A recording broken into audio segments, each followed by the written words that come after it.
name is Rosi Wahyuni, a student of Management Study Program. Today, I would like to my present analyze on the following question. Why do so many small businesses fail, even when they finally receive the funding they asked for? The title of my presentation is Beyond Capital, the Role of Financial Literacy in the Survival and Growth of MSMEs.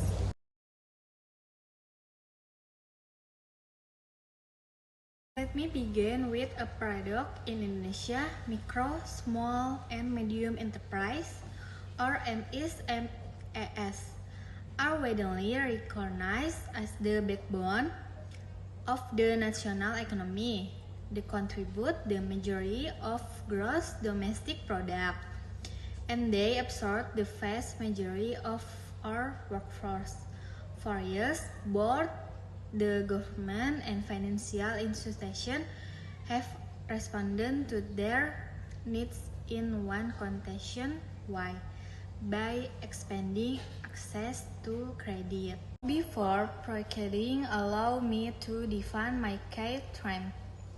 According to the OECD, financial literacy is not simple knowledge.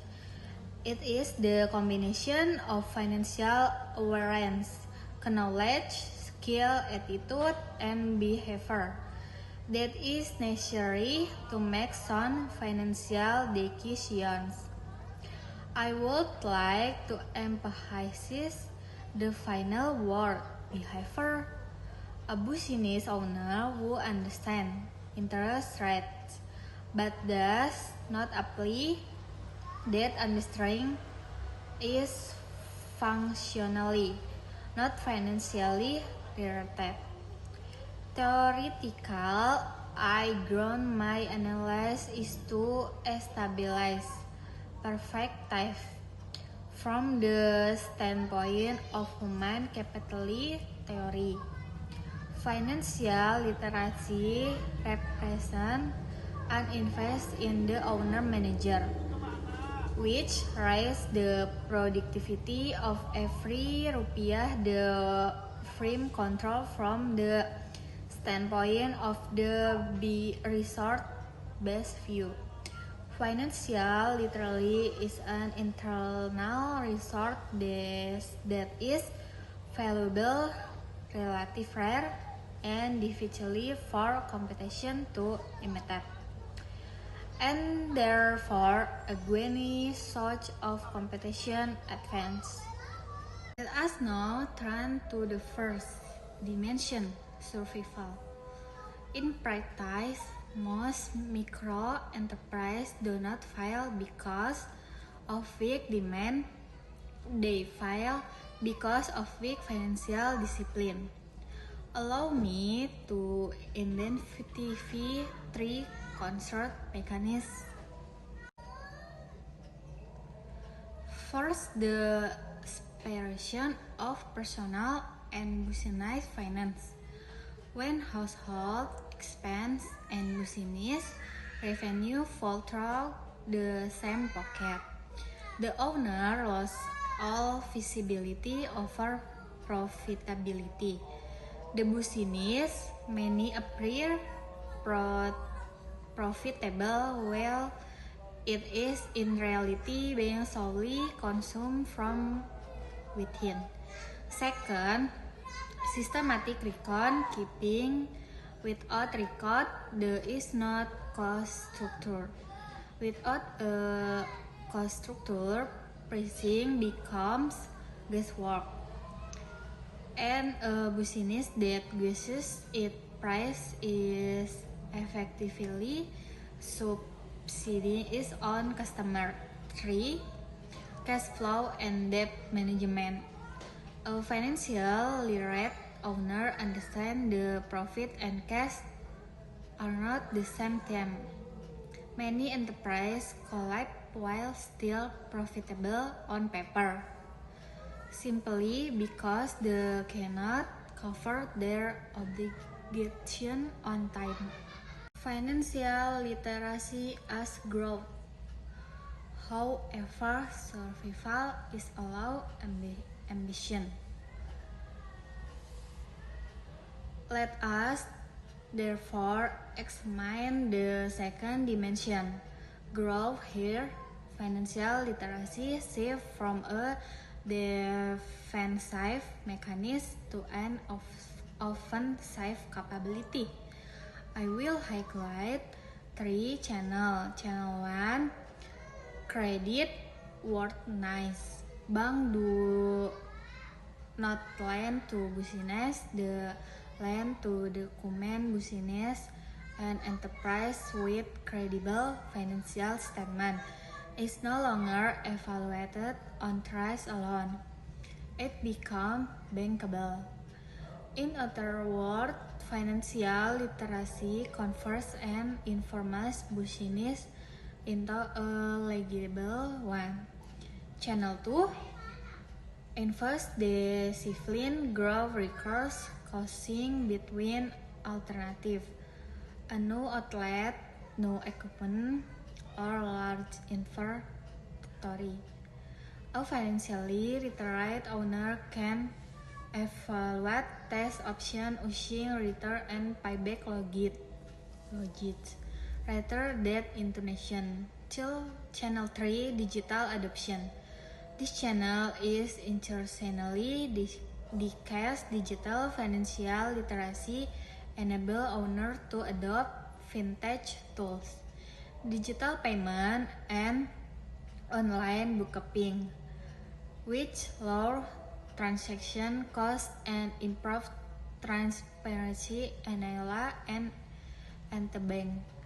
Rating in Global Business Review similarly emphasizes that the financial competence of the manager is direct associated with the firm performance.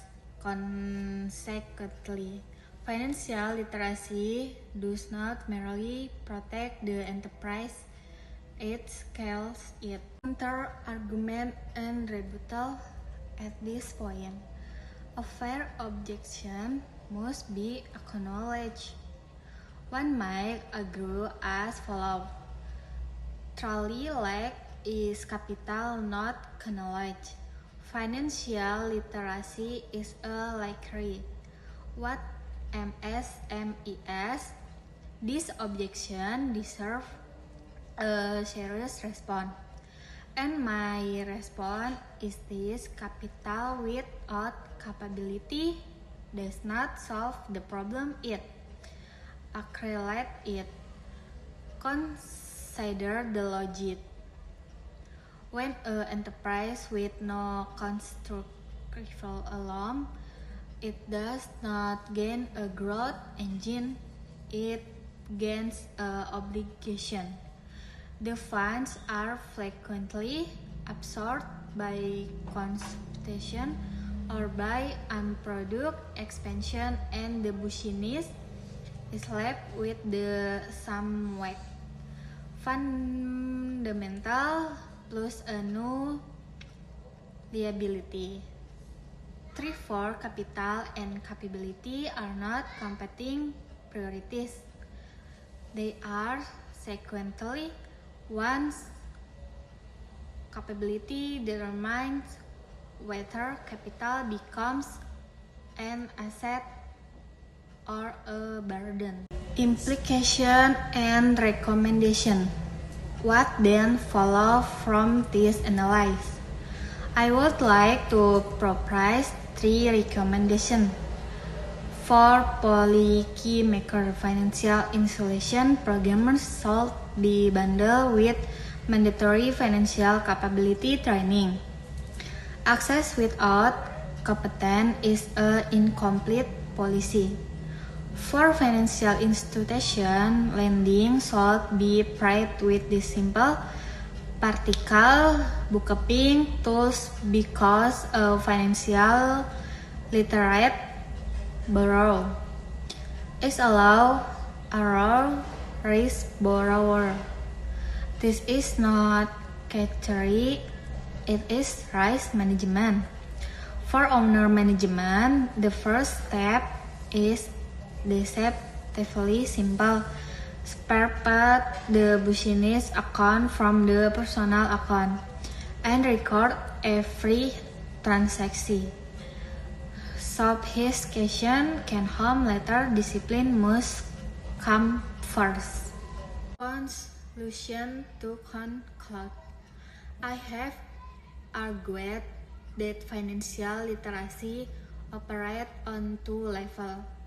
As a defensive mechanism that secures survival and as an offensive capability that enables growth. I have also argued that capital in the absence of capability is not a solution but a rise. If we generally regard MSMEs as the backbone of our economy, then we must strengthen not only their access to finance, but their understanding of it. Because in the end, a business is really destroyed by the money it never received.